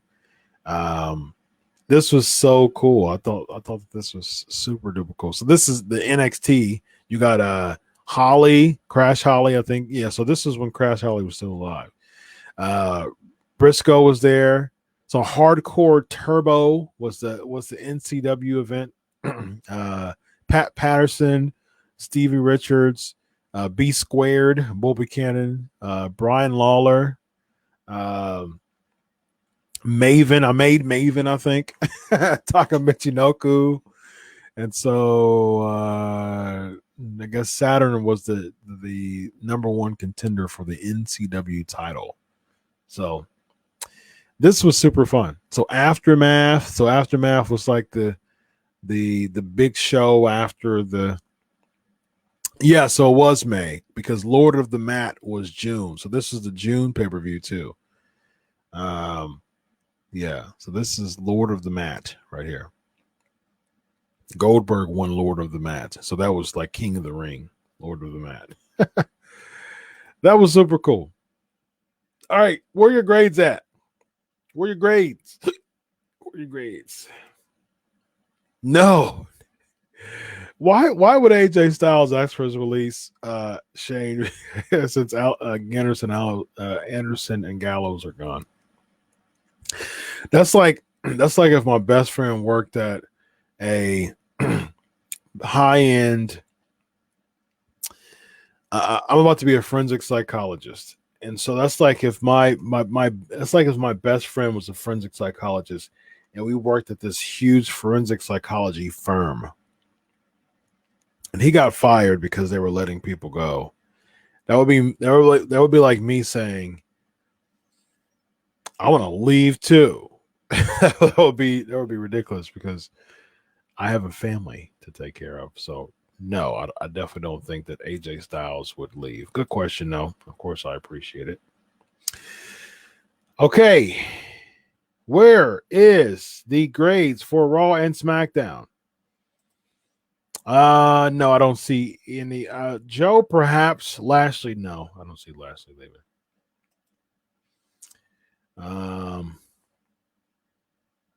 Absolutely agree with this, Mo. AJ done with Indy. He too old to be doing Indy anymore. He good in doing it for his family. Yep, absolutely. Plus, he's in a decent spot. He had the best match of WrestleMania. He had the most he had the most critically positively acclaimed match and the biggest talking match of WrestleMania against Taker, the Boneyard match. So he's in a good spot. Raw's D, SmackDown C. I agree. SmackDown, I give a C plus only because of New Day winning, but Raw, yeah, D. Yeah, D. I think D is good. It was awful. I mean, Raw is just getting tough. It is getting really, really difficult to watch. Speaking of that, last question for the night. What item did Crash Holly frequently carry to the ring? Speaking of Crash Holly. So I'll pull out a new batch of questions for next week. I might just go live one day if I have the time. Y'all really like that Thursday night thing. I got like over 6,000 views on the Thursday. I usually get around 4 to 6 every week on the show. 4 to 6,000 views. Like 4 to 7,000. And it was 6,000 for that one. So thanks all for supporting. It was an impromptu show and it got 6,000 views. So appreciate y'all.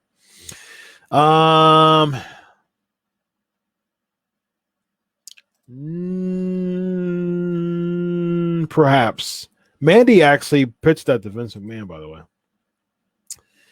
SmackDown B minus, Raw B plus. Ooh, you must have a really generous curve. Raw D, SmackDown C. Yep, I agree. Alonzo B. What was you watching? I agree. Raw, SmackDown, and NXT are pointless with no crowd. So that kind of contradicts your grade, though. Yes, good job. Scales. Yep, baseball. No, it was Scales.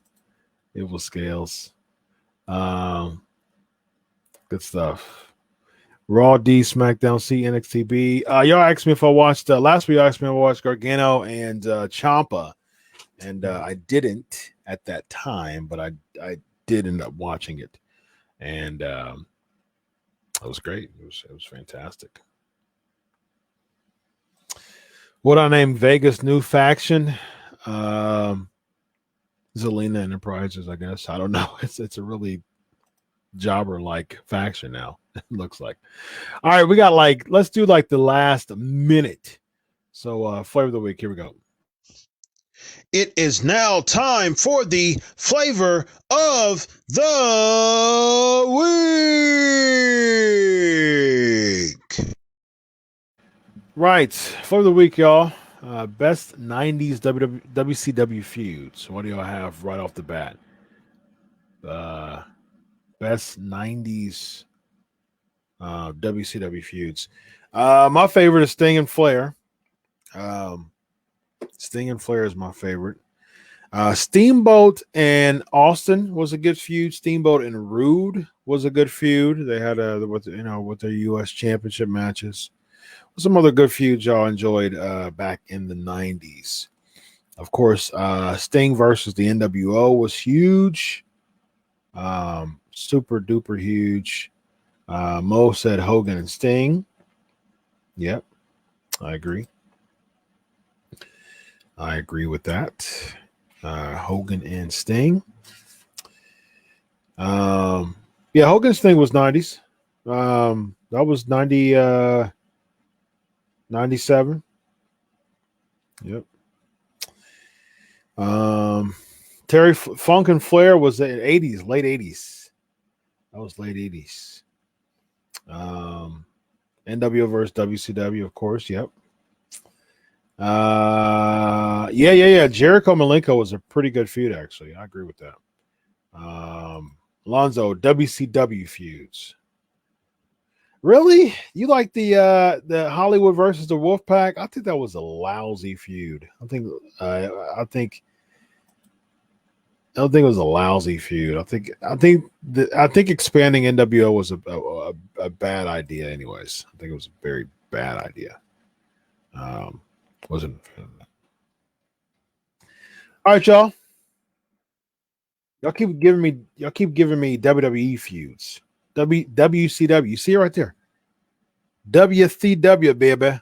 Best 90th WCW feuds, baby, if you will.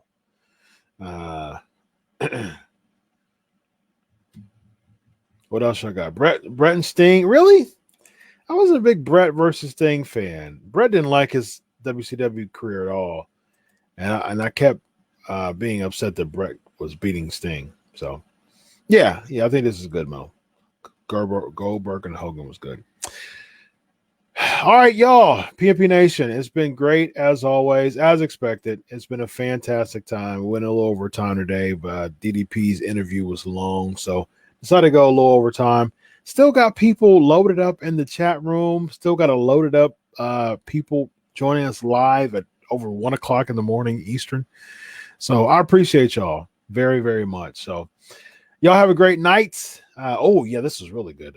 Alonzo Booker versus Benoit was really good. All right, y'all. Y'all have a great night tonight. I'm heading out. Oh, I love this. I love this. I love this. Have a sting-tastic night. I love it. All right, y'all. I'm heading out on behalf of 421 episodes. I am Chris Featherstone. Once again, signing off. Until next week, enjoy your week of wrestling. God bless. And always remember, I'll do it for you. Have a good night, everybody. God bless. Bye-bye.